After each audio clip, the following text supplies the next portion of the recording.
Hi, in this video I'm going to be showing you how to make a Hydrabadi. Hydrabadi is one of our most popular flavors and it's incredibly easy to make. We're going to start off with a hot pan as always, a drizzle of oil in there. So you want to get that pan nice and hot. I've got 500 grams of diced breast chicken. I'm going to pop that straight into the pan. And we're going to let that stir fry for about 3 to 4 minutes until that chicken is nicely sealed. So that chicken is nicely sealed. I'm going to open my jar of Hydrabadi.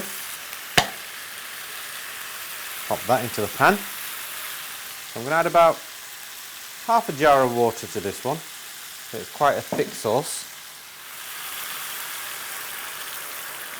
And we're going to stir that in. I'm going to bring that to the boil, reduce the heat a little bit, pop the lid on and let it cook for about 7 or 8 minutes. So that's been simmering for about 7 or 8 minutes now. Oh, that smells lovely. Stir that through a little bit.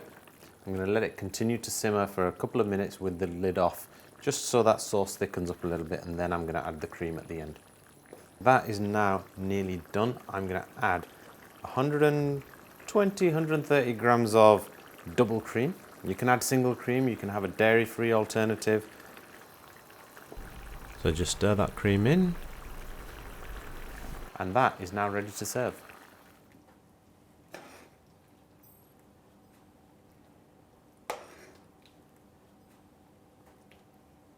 I'm just going to finish that off with a little bit of coriander to garnish. And there it is, a super quick chicken Hydrabadi served with fresh chapatis.